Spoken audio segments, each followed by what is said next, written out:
Our debt is more than 4 times greater than the total of our assets. And this is now a very big problem. It's not difficult to see how debt spiraled out of control and what awaits us from this point forward. All of us, without even realizing it, are living inside a giant financial debt system that has been growing for nearly 200 years, whose effects, created long ago, are being felt today. It's not hard to understand where the system started, how it reached this point, and why it keeps growing without stopping. Today's global debt crisis is not just a product of recent years, but the continuation of a very ancient story in human history. The roots of debt go all the way back to those first clay tablets that were written long before coins or paper money even existed. There were no poems, prayers, or stories on those tablets. When those tablets are examined, their main point can be summarized simply as this: who owes whom and how much? That's what was written on them. From the very beginning, debt was far more than just an economic tool, a symbol, or a token. Debt was a form of power. How? Whoever controlled the debt also controlled people, states, and civilizations. But in the past, rulers realized a dangerous truth. Too much debt pushed the people into poverty and misery, and sometimes even destroyed them entirely. That's why, throughout history, societies had to wipe out debt, like resetting a computer today, to allow people to breathe, even if only temporarily. You will soon see what this reset was without us having to explain it. Anyway, let's continue. As time passed and people's lives evolved, debt also evolved from wheat and livestock into gold and credit. And the ones who held debt as power also changed. Back then, only merchants did this, but eventually banking families like the Medicis began lending to kings and popes. Wars, palaces, cathedrals, arenas, all were built with debt. But although debt gave power, the other side of the coin was this: when used incorrectly, it also had the power to erase empires from the stage of history. There is an example in human history that shows this clearly. What was that example? Spain was the clearest example of this in its own history. Despite bringing tons of silver from the New World, through exploration and colonization, it declared bankruptcy 4 times. Even gold and silver couldn't bear the size and weight of its debt. In the last 2 centuries, debt has become not only the driving force behind bloody and devastating wars between nations, but also the trigger of major financial crises and Great Depressions. Should these crises and depressions have been prevented before they took effect, or, so to speak, before they were even born? When the First World War ended, some appeared to have won and others seemed to have lost, but in reality they all lost. What really happened was this: one side lost less, so they were called the winner. The other side lost so much more that they were called the loser. But every country that entered the war lost against debt. When the war ended, countries had to build a new financial order against their debt in order to regain strength. They tried many systems and methods, but the most important one was the model they adopted in 1944, known as Bretton Woods. Through this, the dollar was tied to gold. In other words, countries tied the value of their currencies to the dollar. It was a model created to prevent crises before they were born. But this system could not survive for long. This system was like a diet. If the will was shown for this diet, it would have been beneficial and would show itself as stability and trust. But human beings, by their nature, began to move away from the discipline of gold and started breaking their diet with their appetite for spending. The US printed too many dollars for the Vietnam War and domestic programs. When other countries began demanding gold, the moment that broke this diet came in 1971, when the dollar's link to gold was severed.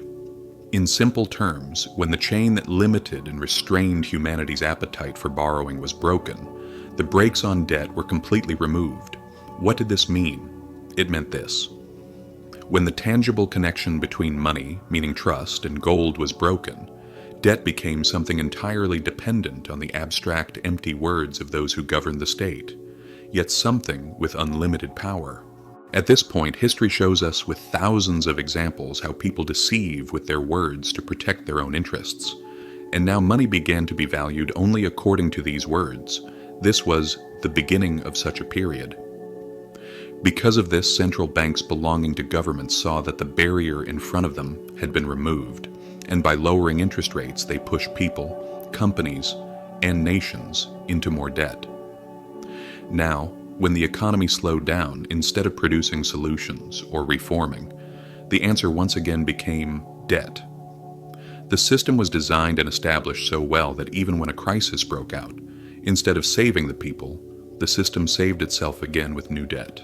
And every time an even bigger pile was created, it was loaded onto the backs of the people. The burden of problems created in the past was passed on to the next generation. By 2008, the tower of debt had reached an unbearable point, because everything, whatever comes to your mind, was functioning through debt. Even the simplest mortgage debt, bank packages, insurance policies, and derivative products had turned into a giant structure. At some point, a stone shifted and the entire structure collapsed one by one like a domino effect. Banks failed, homes were lost, unemployment rose. But what did governments do? Instead of saving and relieving the public, they saved the banks, the very ones who created the debt, by borrowing again. In other words, they planned to rescue the executioner, not the victim. In short, the bill was handed to the people. You may say that crises came and went, so shouldn't the debt have decreased by now? This is exactly where you are mistaken. Because today, the picture is even bigger than the debt that caused the 2008 crisis. Global debt has surpassed $300 trillion, 4 to 5 times larger than the crisis of 2008. This amount is now even more than 3 times the world economy. Not only governments, companies, households, banks, families, everyone is in debt. Every year, more is added because the system can only stand by using debt. But the real question begins here. If this giant debt can no longer be stopped, especially what awaits us from this point on. We've seen how global debt has grown. But how does this debt system work today, and why is it so fragile? Because today, the world is inside such a structure that no one realizes it, but everyone is part of the same problem. Debt has turned into a cycle that stays alive only by growing through more debt. To whom does the world owe all this debt? The answer is surprising. The world owes the world. Because one person's debt is another person's claim, meaning that when you look at the total of the planet, debt goes out of one pocket and into another. But don't let this comfort you. You may think, if everyone owes each other, then there's no problem. But don't fall into this misconception. Because the biggest danger of this system is this. Debt is consuming all of our future today. Today's America has a debt of $31.5 trillion. This debt does not even include the others. This is only federal debt. Besides this, there is state debt, there is household debt, there is corporate debt, credit cards, student loans, mortgages, and any other debt you can think of. When you add them all up, the United States stands at the top of this mountain of debt, surpassing all other countries, as if it were a very large source of it. Global debt has exceeded $300 trillion. This amount is almost 3 times the world economy. In other words, to express it in simple terms, if the average person living on the planet today produces 100 apples a year, the debt is 300 apples, meaning eventually this problem will explode somewhere. History is full of examples like this. One might then immediately think, if the debt has tripled, shouldn't this system have collapsed already? But you may say there's no war or a country collapsing. But the story is a bit stranger than you think. Debt can sometimes be good. If the debt taken creates new roads, new factories, new jobs, meaning if production and manufacturing are done and value is created, then that is correct. In short, if the debt taken is an investment that will return much more in the future, then that debt is good and it grows the system. However, if the debt taken is not used to manufacture or produce, and is instead planned to be closed with more debt, then things turn bad. At that point, debt becomes like having a barrel pressed against a person's temple. In such systems, debt turns into a snowball effect. It grows larger and larger, and it crushes everything underneath it. And today, most of the world is misusing debt exactly in this way. This is what happens. It inflates housing prices, it raises land prices, consumption increases, it is spent to fill short-term gaps. In short, the economy is given makeup. It is like putting makeup on something bad and making it look good to deceive people. Here is where the fracture begins. If debt is not used for production, but instead used to close debt with more debt and prices inflate, then the already fragile system becomes even weaker. The real danger, not that debt is visible, but that it becomes invisible. Today, governments run budget deficits, but no one comes to your door and asks for money directly to close this deficit. Administrations only sell bonds, and naturally the debt grows. Companies announce record profits, but most of these profits come from debt-funded stock buybacks. Families buy houses. But what they buy is not real value. It is a balloon inflated with debt. As the debt system grows, people don't notice the debt, because debt has become invisible. This is why the risk and danger grow larger. If this debt system is so fragile and dangerous, how far can the system go before it breaks? Because if debt keeps growing, by its nature, it must break somewhere. But how does it break? When does it break? And who pays the price? When debt is taken, the economy is stimulated at first. Because whatever happens, liquidity, that is, live money or its equivalent trust, comes from outside. But the problem shows itself slowly later. When the time comes to repay the debt, the economy slows. Because no one wants liquidity to flow outward. But if this slowdown is slower than expected, new debt is taken to close the old debt. Every cycle begins with more debt than the previous cycle and continues. From this explanation, you understand why debt has grown this much over time, and this is why world debt has surpassed $300 trillion today. As debt grew, the system became more fragile. We call it fragile because if one gear in the system stops, it collapses in a domino effect that affects everyone. It is like the Jenga game played with wooden blocks. When one is removed or destabilized, the wooden tower collapses. This system is the same, very sensitive and fragile. If everything collapses with the removal of one block, then in the system even the smallest imbalance gives birth to crises and collapses states and economies. That is why it is fragile, and this fragility grows each passing day. Throughout history, whenever debt became excessively large, one of three things happened. Inflation exploded. After the First World War, in 1920 Germany, the excessive debt burden after Versailles could not be paid, money was printed. The price of a loaf of bread rose from 1 mark to 1 million marks in a single day. Can you imagine? A loaf of bread that once cost 1 mark, even at 1 million, could barely be bought. People carried their money in wheelbarrows to the bakeries to buy bread. Social collapse plus political disaster. Today, similar swings are showing themselves in various countries around the world. Default happened. The old Spanish Empire, even though it brought tons of gold and silver from the New World, had such enormous debt that it declared bankruptcy not once but 4 times. They achieved this by borrowing far, far more than the value of their assets. Even though they had gold, even gold could not carry this debt. Today, the debt of some countries, even the ones we call strong nations, has risen to 3 or 4 times the gold and silver they have. The similarity is obvious. The system was rewritten. Example, Bretton Woods, 1971 break. The US printed more dollars than the gold it had because it wanted to cover its spending. Other countries naturally demanded gold. The US could not meet this gold demand, so it closed the gold window. Result: the old system was deliberately broken and destroyed, and a new system was created. This was a debt reset.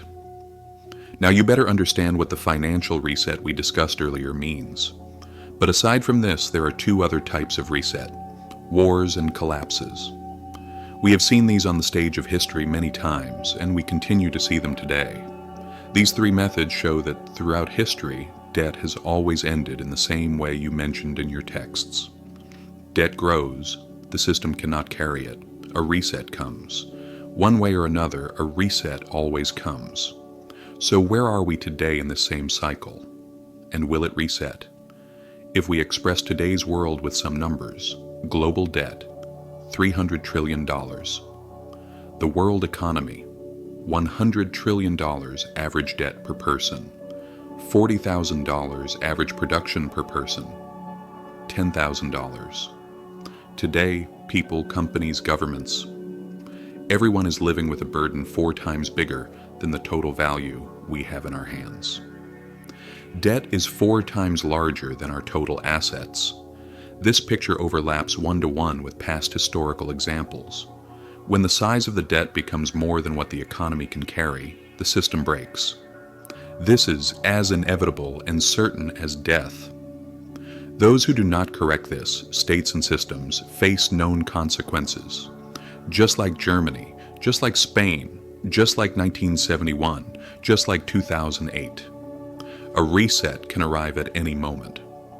So what will happen next? Which breaking path is the world moving toward today? Inflation, restructuring, a major collapse, or a mixture of all of them?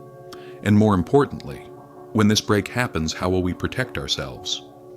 In today's world, no one comes out and says, the king is naked, meaning a crisis is coming. But the numbers, the steps, the policies, they all point to the same place, the arrival of the crisis. This order cannot carry its own weight. And like every system that cannot carry itself, it has only one exit. The world is sliding toward a quiet and slow method of dissolution. Everyone knows and feels this. The name of this is inflation. It does not make noise or sound. It does not directly show someone as guilty, someone else or the system is always blamed. The system protects the elite owners who created it. And it buys time for governments while the people become poorer and realize it only when it is too late. That's why the world is moving first toward the softest but most exhausting direction, a permanent and long inflation period. So will it only be inflation? Probably not.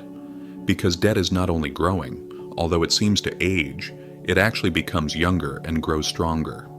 Because of these reasons, some countries' debt can no longer be rolled over.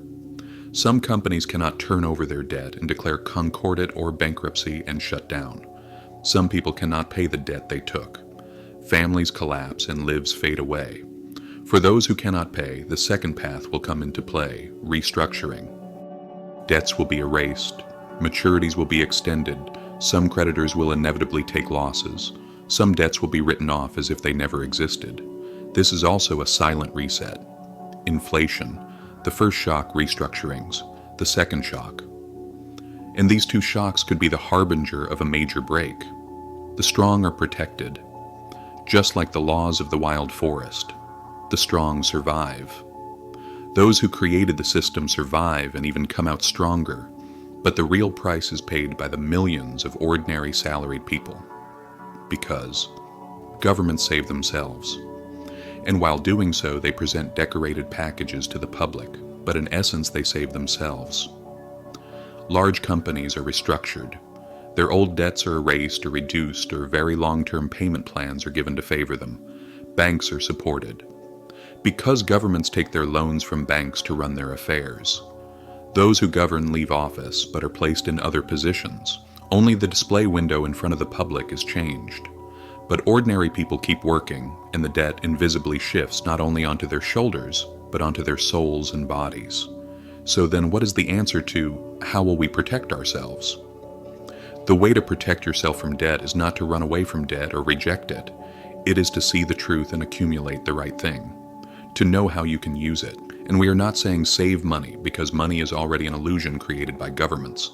What you should accumulate is gold, silver, land, property, and alongside that, the ability to produce, create, and manage. You must be able to do this. Therefore, protection, summarized, happens in 3 steps. Step, understand the illusion of debt. Debt is not free money. Every debt is the burden of the next period. Knowing this prevents wrong steps. Step, accumulate things with real value. Real value is not short-term bubbles, but long-term durable assets, meaning the things that stay standing when the system collapses. Step: accumulate knowledge and skills. Being conscious is not a luxury, it is a survival tool. That's why the strongest and most lasting way to protect yourself is not to reject the system or be crushed within it, but to understand how the system works and use it to your advantage. Because those who don't understand and don't prepare themselves get crushed in the middle of the break and collapse. Those who understand, even if they are affected when the break comes, do not fall. The world is on the edge of a major problem. Today the world is moving toward a crossroads with three paths. First path, long inflation. Second path, rewritten debts. Third path, a harsher collapse. We will not choose which path the world takes. Maybe. But whichever direction the world enters, we are inside that ship. The system will choose according to its own weight. But what can we choose? To be prepared when that direction arrives. Because every born cycle ends one day. Every order collapses, and every break brings a reset. When this reset comes, will we be among the ones who collapse, or the ones who remain standing? The decision is yours. If you liked it or found it helpful, you can subscribe, like, or share. The choice is yours. See you in the next video.